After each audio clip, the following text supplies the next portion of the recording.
was that I'm probably part of the problem actually half the time. It's quite hard to let your business baby off on its reins and go and the rest of it and be on its own. Amortization, bit of a difficult one to say that.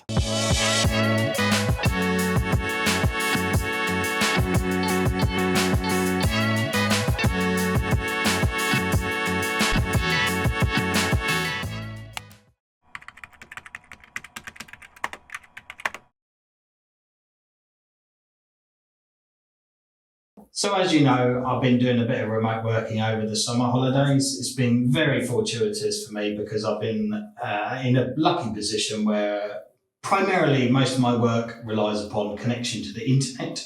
So therefore I can kind of work wherever I want in reality. We talk a lot in this podcast and on this channel and the rest of it about being a business owner rather than working in the business. Now, really, to go away and remote work for a long period of time is a testament to whether you're working in your business or on your business.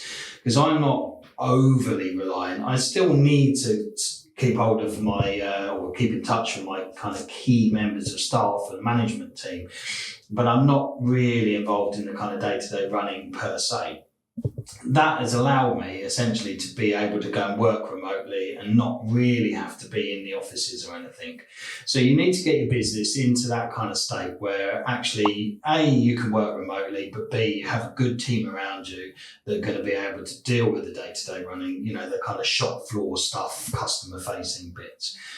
I think one thing that I've taken away from remote working, because I did a bit of it last year for a prolonged period, and then this year was like a really long test for me for about 4 weeks, was that I'm probably part of the problem actually half the time. So I think the team and people around you are an awful lot better at doing their jobs and managing without you than you actually anticipate. It's quite hard to let your business baby off on its reins and go and the rest of it and be on its own. And I probably got that balance a little bit wrong to start with because I'm kind of still a bit like, I don't know if it's going to work, it's going to do that. So you need to have real good trust. I would say if you're going to do it for a long period of time, like a 4-week stint, maybe the first couple of times you go, just go with open mind and see how it's going to go. You might have some troubles, there'll be some teething problems, that kind of stuff. But, you need to take the lessons that you learn from that and try and implement them into the next time that you do some sort of prolonged remote working arrangement.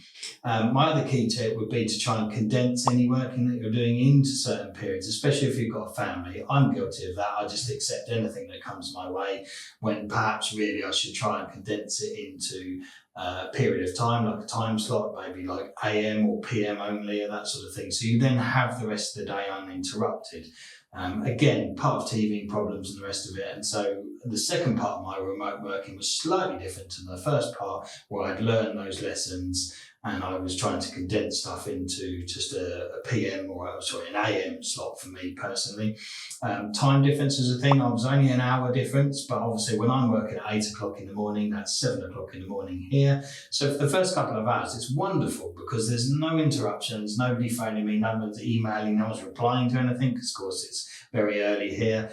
But by the time I'm ready to stop, it's probably about the time everyone's getting into the swing of things. So you need to be in a position where you can probably be about 24 hours behind on your email and just run a system where maybe they WhatsApp you if there's something urgent or whatever. And your team members, you should get to know them and they will know what's urgent and what's not urgent, what can wait and can't wait, that kind of stuff.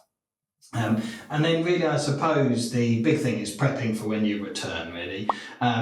The odd thing about prepping for when you return is really there wasn't an awful lot for me to prep, and that was the beauty of working remotely. It wasn't like I was coming into mountains of stuff to do and staff questions and the rest of it. Of course, I had staff who had saved up questions for when I return or whatever, even though they could have asked, but that's just human nature and you have to accept that. There's a mountain of post, but actually, weirdly, the only post I had was the post at my own house. But most of the stuff I get by email nowadays. So again, it's about looking at that post and going, what is in here that isn't junk mail that I haven't ticked the box to send by email, so then I can deal with it remotely. So again, that's a task for next time. And then of course, anything that's in the office is scanned into me by the staff here. All in all, the prep for returning back to work, actually, if you do it right, shouldn't really be required in a true sense, because you are already kind of still working and prepped, ready to come back. The big thing that I wanted to see when we got back was actually there's an awful lot of what we call moving about changes and the rest of it. You can see we've moved to podcast studio now.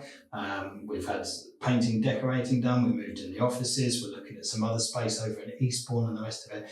Those are the kind of things you can do on video calls, but it's just so much nicer to see them in person and in face. So those were the things that I really wanted to get to in my first week. Make sure I saw the staff, shake hands with them, the rest of it. There's a couple of members that I haven't seen just yet, just because things haven't panned out that way, but hopefully I'll see them this week at some point. But yeah, realistically, the return is not as big a deal as you think. And I find that quite comforting from coming back from a traditional holiday where you come back to 300 emails and a whole load of posts and the rest of it. So anybody that kind of is a bit twitchy about, maybe their time away from their desk, their business child performing or not performing, remote working and keeping a light touch in is a really, really wonderful way of doing that. And then on top of all of that, obviously, the time you spend with your family. We're all entrepreneurs on this channel. This kind of is aimed at those sort of people. It's wonderful being able to spend that time with your family. What is the point? And all those late meetings, early morning networking things, all those stress and the hours done, if you can't at least take some time at some point during the year to spend with your family. Now, every family is going to be different. Some will want constant bed night, stories at night time and all the rest of it. Other ones will be okay without that, being there for dad or whatever, or mum. But really, you need to have some time or some amount of hours throughout the year with your family. Only you know what that entails, but it allows you to do that and spend that quality time, and have a reset as well for your own mind. Think about the things that you might want to do in the future and not be bogged down with the day-to-day. So yeah, if anybody wants any more information on remote working or any tips or anything at all, we do an awful lot of videos on this channel, so go and have a look at any of those. And another thing that you can do is obviously look at outsourcing some of your services if you haven't got a number of staff. So you could use something like the We Group, where we outsource various odds and sods, administration, bookkeeping, that kind of thing, even telephone call handling, all that kind of stuff we can do for you. So you don't necessarily have to have a load of staff around you to do the remote working. Obviously, if people in your business know your business inside out, that's always going to be the best thing. Although with the outsourcing, we can learn your business if you like.